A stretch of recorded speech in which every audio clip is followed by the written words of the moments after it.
ಪ್ರೀತಿಸಿದವನೇ ಕೈ ಹಿಡಿದು ನಡೆಸ್ತಾನೆ, ಹೊಸ ಬಾಳಿಗೆ ಬೆಳಕಾಗ್ತಾನೆ ಅಂತ ನಂಬಿದ್ದ ಆ ಯುವತಿಯ ಕನಸೆಲ್ಲ ನುಚ್ಚು ನೂರಾಗಿದೆ. ಮದುವೆಯಾದ ಕೆಲವೇ ತಿಂಗಳಲ್ಲಿ ಪತಿ ಮತ್ತು ಅತ್ತೆಯ ವರದಕ್ಷಿಣೆ ಕಿರುಕುಳಕ್ಕೆ ಬೇಸತ್ತು 24 ವರ್ಷದ ನವವಿವಾಹಿತೆಯೊಬ್ಬಳು ತವರು ಮನೆಯಲ್ಲೇ ನೇಣಿಗೆ ಶರಣಾಗಿದ್ದಾಳೆ. ಹೌದು, ಈ ಕರುಣಾಜನಕ ಘಟನೆ ನಡೆದಿರೋದು ಬಳ್ಳಾರಿ ಜಿಲ್ಲೆಯ ಕಂಪ್ಲಿ ಪಟ್ಟಣದಲ್ಲಿ. ಇಲ್ಲಿನ ನಿವಾಸಿ ಚಂದ್ರಮೌಳಿ ಅವರ ಮಗಳು ಐಶ್ವರ್ಯ ಆತ್ಮಹತ್ಯೆ ಮಾಡಿಕೊಂಡ ದುರ್ದೈವಿ. ಐಶ್ವರ್ಯ ಹಾಗೂ ಪ್ರದೀಪ್ ಕುಮಾರ್ ಎಂಬುವವರು ಪರಸ್ಪರ ಪ್ರೀತಿಸುತ್ತಿದ್ದರು.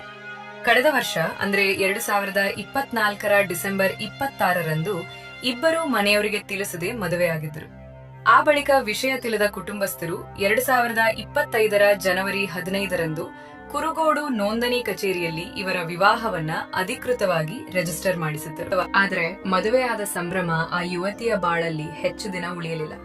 ಪತಿ ಮನೆಗೆ ತೆರಳಿದ ಐಶ್ವರ್ಯಳಿಗೆ ಅತ್ತೆಯಿಂದ ನಿರಂತರವಾಗಿ ವರದಕ್ಷಿಣೆ ಕಿರುಕುಳ ಹಾಗೂ ಮಾನಸಿಕ ಹಿಂಸೆ ಆರಂಭವಾಗಿತ್ತು.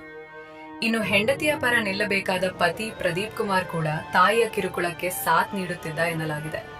ಇದರಿಂದ ಮನನೊಂದ ಐಶ್ವರ್ಯ ತನ್ನ ತವರು ಮನೆಗೆ ಬಂದು ನೇಣು ಬಿಗಿದುಕೊಂಡು ಪ್ರಾಣ ಬಿಟ್ಟಿದ್ದಾಳೆ. ಆತ್ಮಹತ್ಯೆಗೂ ಮುನ್ನ ಐಶ್ವರ್ಯ ಕಣ್ಣೀರಿನ ಡೆತ್ ನೋಟ್ ಒಂದನ್ನು ಬರೆದಿಟ್ಟಿದ್ದಾಳೆ.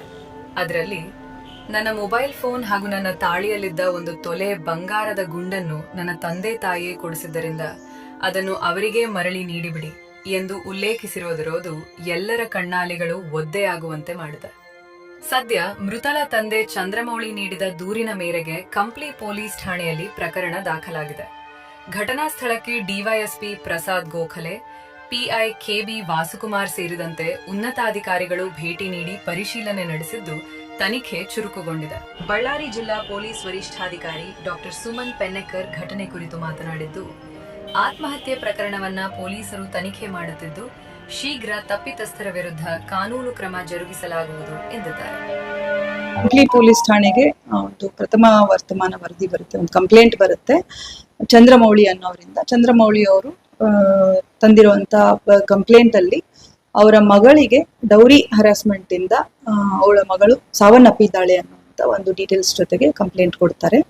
ಅವರ ಮಗಳು ಡಿಸೀಸ್ಡ್ ಏನಿದ್ದಾಳೆ ಅವಳು 24 ವರ್ಷ ವಿವಾಹಿತೆ ಐಶ್ವರ್ಯ ಅಂತ ಹೇಳಿ. 1 ವರ್ಷದ ಹಿಂದೆ ಅವಳಿಗೆ ಒಬ್ರು ಪ್ರದೀಪ್ ಅನ್ನೋರ ಜೊತೆಗೆ ವಿವಾಹ ಆಗಿರ್ತದೆ 2025 ಜನವರಿಯಲ್ಲಿ. ಅದ್ರ ನಂತರ ಅವಳು ಕುರುಗೋಡಲ್ಲಿ ಅವಳ ಗಂಡ ಮತ್ತೆ ಅತ್ತೆ ಜೊತೆಗೆ ವಾಸವಾಗಿರ್ತಾಳೆ. ಕಳೆದ 14ನೇ ತಾರೀಕಿಗೆ ಅವಳು ತನ್ನ ತಾಯಿ ಮನೆಗೆ ಬಂದಿದ್ದು ಅಲ್ಲಿ 2-3 ದಿನ ಅವ್ರ ಜೊತೆಗೆ ಇತ್ತು. 17ನೇ ತಾರೀಕಿಗೆ ಅವಳು ಹ್ಯಾಂಗ್ ಮಾಡ್ಕೊಂಡು ಸೂಸೈಡ್ ಮಾಡ್ಕೊಂಡಿರುವಂಥದ್ದು. ಸೂಸೈಡ್ ಡೆತ್ ನೋಟ್ ಕೂಡ ಅವಳು ಬರೆದಿಟ್ಟಿದ್ದಾಳೆ. ಅದರಲ್ಲಿ ತನ್ನ ಗಂಡ ಮತ್ತೆ ಅತ್ತೆ ಆದಂಥವ್ರು ಅವ್ರಿಗೆ ಡೌರಿ ಡಿಮಾಂಡ್ ಮಾಡಿ ಕಿರುಕುಳ ಕೊಡ್ತಾ ಇದ್ರು, ಅದೇ ಕಾರಣಕ್ಕೆ ನಾನು ಸೂಸೈಡ್ ಮಾಡ್ತಾ ಇದ್ದೇನೆ ಅಂತ ಹೇಳಿ ಡೆತ್ ನೋಟ್ ಅಲ್ಲಿ ಬರೆದಿಟ್ಟಿರುವಂಥದ್ದು. ಈ ಕುರಿತು ನಾವು ಈಗಾಗಲೇ ಒಂದು ಪ್ರಕರಣವನ್ನ ಕಂಪ್ಲಿ ಪೊಲೀಸ್ ಠಾಣೆಯಲ್ಲಿ ದಾಖಲು ಮಾಡಿಕೊಂಡು ಡಿವೈಎಸ್ಪಿ ತೋರಣಗಲ್ ಅವರು ಇನ್ವೆಸ್ಟಿಗೇಷನ್ ಅನ್ನು ತಗೊಂಡಿದ್ದಾರೆ.